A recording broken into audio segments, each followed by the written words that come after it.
আসসালামু আলাইকুম।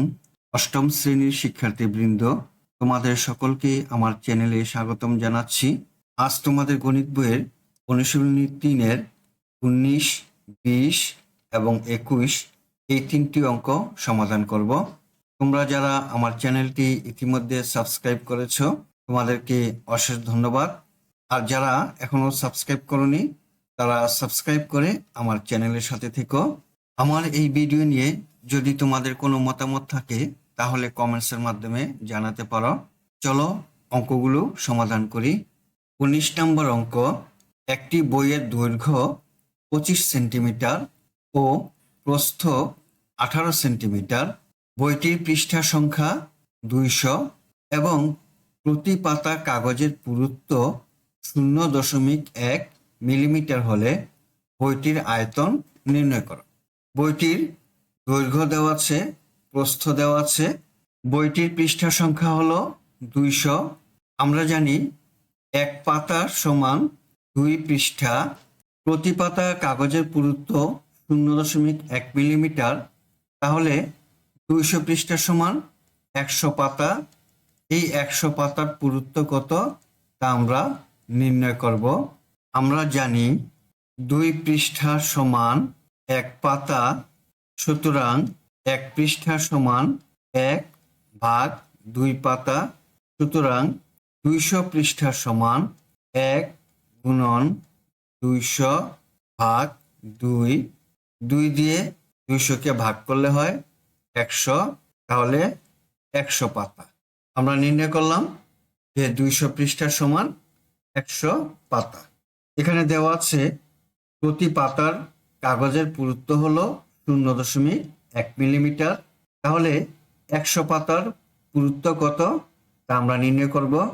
দেওয়া আছে এক পাতা কাগজের পুরুত্ব 0.1 মিলিমিটার, সুতরাং 100 পাতা কাগজের পুরুত্ব হবে 0.1 গুণন 100 মিলিমিটার, গুণফল হলো 10 মিলিমিটার। বইয়ের দৈর্ঘ্য এবং প্রস্থ দেওয়া আছে সেন্টিমিটারে, তাই আমরা কাগজের পুরুত্ব মিলিমিটারকে সেন্টিমিটারে প্রকাশ করব। আমরা জানি 10 মিলিমিটার সমান 1 সেন্টিমিটার, তাই 10 মিলিমিটারকে 10 দিয়ে ভাগ দিই, মিলিমিটার সেন্টিমিটার হয়ে গেল। 10 দিয়ে 10-কে ভাগ করলে হয় 1 সেন্টিমিটার। এখন আমরা বইটির আয়তন নির্ণয় করব। বইয়ের আয়তন সমান দৈর্ঘ্য গুণন প্রস্থ গুণন উচ্চতা। দৈর্ঘ্য 25 সেন্টিমিটার, প্রস্থ 18 সেন্টিমিটার। আমরা লিখি দৈর্ঘ্য 25 সেন্টিমিটার, প্রস্থ 18 সেন্টিমিটার এবং উচ্চতা আমরা পেয়েছি 1 সেন্টিমিটার, তাহলে 3টি সেন্টিমিটার গুণ করলে হয় ঘন সেন্টিমিটার, 450 ঘন সেন্টিমিটার। বইটির আয়তন আমরা পেলাম 450 ঘন সেন্টিমিটার। উত্তর 450 ঘন সেন্টিমিটার। 20 নম্বর অঙ্ক, একটি পুকুরের দৈর্ঘ্য 32 মিটার, প্রস্থ 20 মিটার এবং পুকুরের পানির গভীরতা 3 মিটার। একটি পানির মোটর দ্বারা পুকুরটি পানি শূন্য করা হচ্ছে, যা প্রতি সেকেন্ডে 0.1 ঘনমিটার পানি সেচতে পারে। পুকুরটি পানি শূন্য করতে কত সময় লাগবে? পুকুরের দৈর্ঘ্য, প্রস্থ এবং গভীরতা দেওয়া আছে। প্রথমে আমরা পুকুরের আয়তন নির্ণয় করব। দেওয়া আছে পুকুরের দৈর্ঘ্য 32 মিটার, পুকুরের প্রস্থ 20 মিটার, পুকুরের গভীরতা অর্থাৎ উচ্চতা 3 মিটার। সুতরাং পুকুরটির আয়তন দৈর্ঘ্য গুণন প্রস্থ গুণন গভীরতা বা উচ্চতা বলতে পারি। দৈর্ঘ্যের মান হলো 32 মিটার, প্রস্থ হলো 20 মিটার, গভীরতা হলো 3 মিটার। 3টি মিটার গুণ করলে হয় ঘনমিটার। গুণফল হলো 1920 ঘন মিটার। আমরা জানি পুকুরের আয়তন পানির আয়তনের সমান, সুতরাং আমরা বলতে পারি পুকুরে 1920 ঘনমিটার পানি আছে। দেওয়া আছে পুকুরে প্রতি সেকেন্ডে 0.1 ঘনমিটার পানি সেচতে পারে। তাহলে আমরা লিখি 0.1 ঘনমিটার পানি সেচতে সময় লাগে 1 সেকেন্ড। সুতরাং 1 ঘনমিটার পানি সেচতে সময় লাগে 1/0.1 সেকেন্ড। সুতরাং 1920 ঘনমিটার পানি সেচতে সময় লাগে বেশি, তাহলে 1 গুণন 1920 ভাগ 0.1 সেকেন্ড। 1920কে 0.1 দিয়ে ভাগ করলে ভাগফল হয় 19,200 সেকেন্ড। আমরা জানি 60 সেকেন্ডে 1 মিনিট, তাই 19,200কে 60 দিয়ে ভাগ দিই, সেকেন্ড মিনিট হয়ে গেল। ভাগফল হলো 320 মিনিট।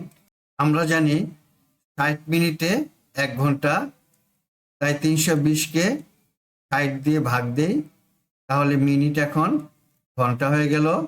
320কে 60 দিয়ে ভাগ দিলে হয় 5 ঘন্টা 20 মিনিট।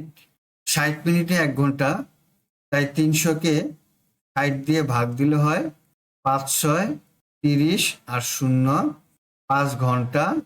320 মিনিটের মধ্যে 300 মিনিট হয়ে গেল, 5 ঘন্টা আর হলো 20 মিনিট, তাই এখানে 20 মিনিট।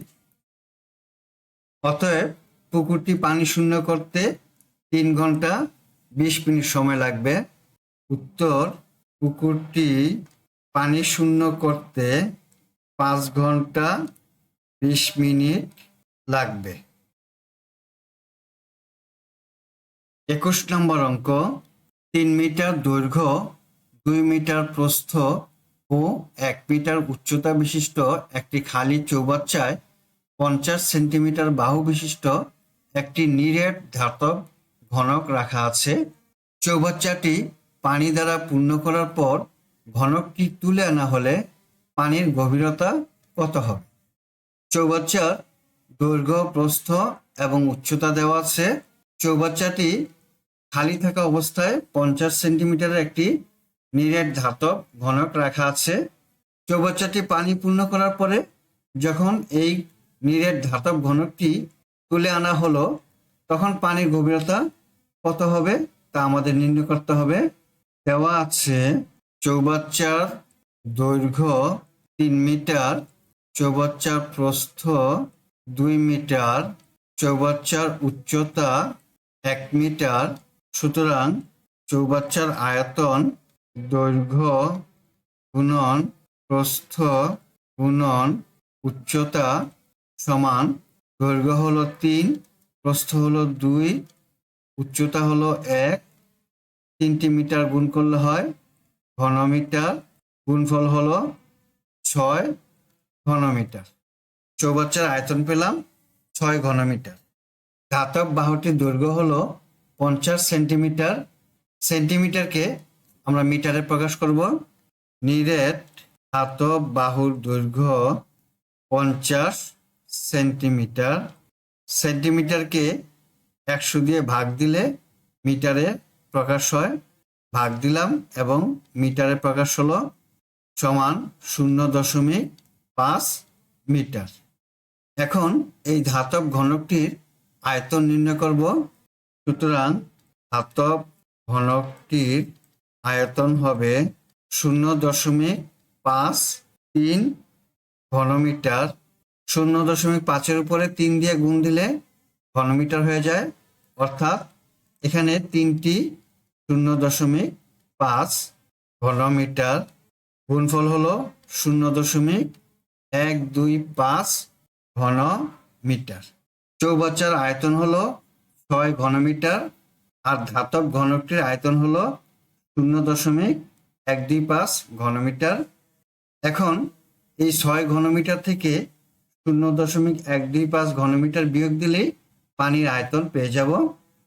সুতরাং পানির আয়তন হবে 6 বিয়োগ 0.125 ঘনমিটার।